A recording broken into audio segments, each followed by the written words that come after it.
Salut tout le monde, j'espère que vous allez bien, je crois que vous allez bien. Donc aujourd'hui, j'ai vraiment envie d'aborder un point, parce que je sais que c'est quelque chose avec lequel les gens ont beaucoup de mal. Des fois ils se disent, voilà, c'est pas très clair, c'est pas évident, c'est notamment, pour certains c'est même comme un mensonge, ils ont du mal à se positionner à ce niveau-là. Le fait qu'il y a ce qu'on croit, et ce qu'on ressent. Et des fois, les gens vont s'identifier à ce qu'ils ressentent, d'accord? Et aujourd'hui, je vais présenter vraiment les choses vraiment très terre à terre, d'une façon très très simple. Comment je peux vous dire ça? Voilà, c'est un peu comme, voilà, il faut que vous compreniez qu'il y a votre corps physique, d'accord, qui fait un avec vous, dans un sens, mais il y a vous. La preuve est que quand quelqu'un meurt, quand vous voyez son corps physique là, il n'est plus là. Donc c'est juste le corps, voilà, moi j'appelle ça comme le tableau, la statue de Dieu que Dieu a fait avec ses propres mains. Donc quand les gens vont, c'est simplement honorer la mémoire, mais sinon la personne n'est plus dans le corps physique, elle est déjà partie. D'accord? Donc ça veut dire quoi? Ça veut dire que c'est exactement, en fait, notre corps physique est comme un véhicule ici sur la Terre. C'est exactement comme un véhicule, c'est exactement comme une voiture. C'est une voiture avec laquelle on a fait un. Nous ressentons les mains, les pieds, tout ce genre de choses. C'est exactement comme si vous achetez une voiture. Vous êtes à l'intérieur, mais vous ressentez les roues, vous ressentez les phares, vous ressentez tout en fait. D'accord? Mais quand la voiture a une panne, par contre, la rotule est cassée, admettons vous là à gauche, mais la rotule est en train d'aller à droite, ce n'est pas vous directement. C'est la voiture qui a un problème. D'accord? Et là, vous appelez le mécanicien.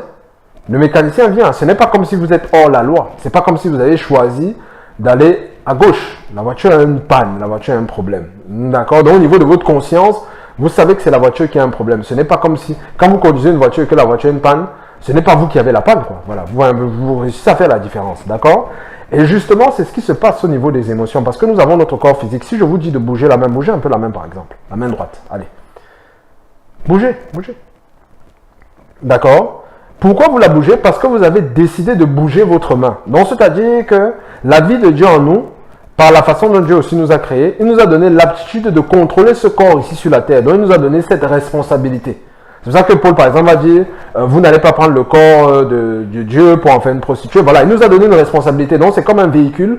Il nous a mis au centre, on est en train de le guider, en fait. Donc, soit on choisit la volonté du Seigneur, on choisit la direction du Seigneur, ou la direction de la chair, voilà, ou la direction, voilà, des émotions, tout ce que vous voulez. Mais vous avez le choix. Ça veut dire quoi? Ça veut dire que le moteur peut être en train de ronfler. Vous avez votre voiture. Le moteur peut être en train de ronfler. Le moteur peut avoir coulé. Le moteur peut avoir si. Mais le chauffeur va plutôt chercher le mécanicien. Parce qu'il faut arranger la voiture normalement. Bon, il peut avoir peut-être une crise de colère, mais il va dire la voiture si, voilà et tout et tout. Vous comprenez ce que je veux dire? Et nous, justement, c'est un peu pareil. Il peut avoir, vous faites des choix. Vous voulez, par exemple, votre désir au niveau de la pensée, c'est de suivre le Seigneur. Mais par exemple, votre âme, vos émotions, c'est genre, j'ai pas envie de lire la Bible, j'ai pas envie de faire ci, j'ai pas envie de faire ça. Mais vous avez le choix. Parce que le Seigneur dit dans Romains 8, je crois, verset 13, par l'Esprit, sanctifiez le corps. Donc vous avez totalement la liberté. D'accord? Donc c'est pour ça qu'on peut faire le distinguo. Donc il y a ce que vous croyez, c'est sur cette base-là que vous vivez. Et maintenant, il y a ce que vous ressentez qui est simplement, voilà, ça peut venir des habitudes, voilà, que vous avez eu avant. Dans le corps, lui, là, toujours ses habitudes, il réagit d'une certaine façon. Mais maintenant, c'est à vous de le discipliner. Parce que par l'Esprit, vous pouvez choisir, justement, vous avez le choix, quand vous êtes en Christ. Vous avez le choix de ne pas suivre la volonté de la chair. Vous pouvez suivre la volonté de l'Esprit. Donc, n'oubliez pas, le truc, c'est que le monde nous a vraiment fait. C'est-à-dire, il y a cette chose qui est que je suis celui que je vois. Donc, je ne suis que conscient de ça. Non. Allez devant le miroir et regardez, prenez le temps de regarder et prenez le temps de réaliser qu'il y a quelqu'un à l'intérieur de vous. De ce corps physique-là, il y a quelqu'un à l'intérieur de vous. Vous comprenez? Il y a quelqu'un. Et cette personne-là, c'est vous. C'est cette personne-là qui est en train de m'écouter à l'heure actuelle. Par exemple, je suis en train de parler, voilà. Donc, le corps physique, c'est un véhicule pour marcher ici sur la terre. Voilà, c'est un véhicule. C'est vrai que même on va dire, voilà, les esprits ont besoin de ces véhicules-là, du corps physique pour marcher ici sur la terre et pouvoir guider les gens. Donc, parce qu'il a donné autorité, voilà. Donc, le corps physique, c'est un engin qui, voilà, c'est un engin qui nous permet de marcher ici. C'est tout, voilà. Faisons simple. C'est un engin. Le corps physique, ça nous permet de marcher ici sur la terre. D'accord? Donc, ne vous perdez pas dans les émotions. Ne vous identifiez pas à ça parce que vous avez été habitué à vous identifier à vos émotions. D'accord? Non. Justement, vous pouvez traiter votre corps physique ou vos émotions comme simplement un véhicule qui a un problème, voilà, il faut simplement amener la sanctification, se positionner par rapport à la parole, et après, la parole va amener la vie.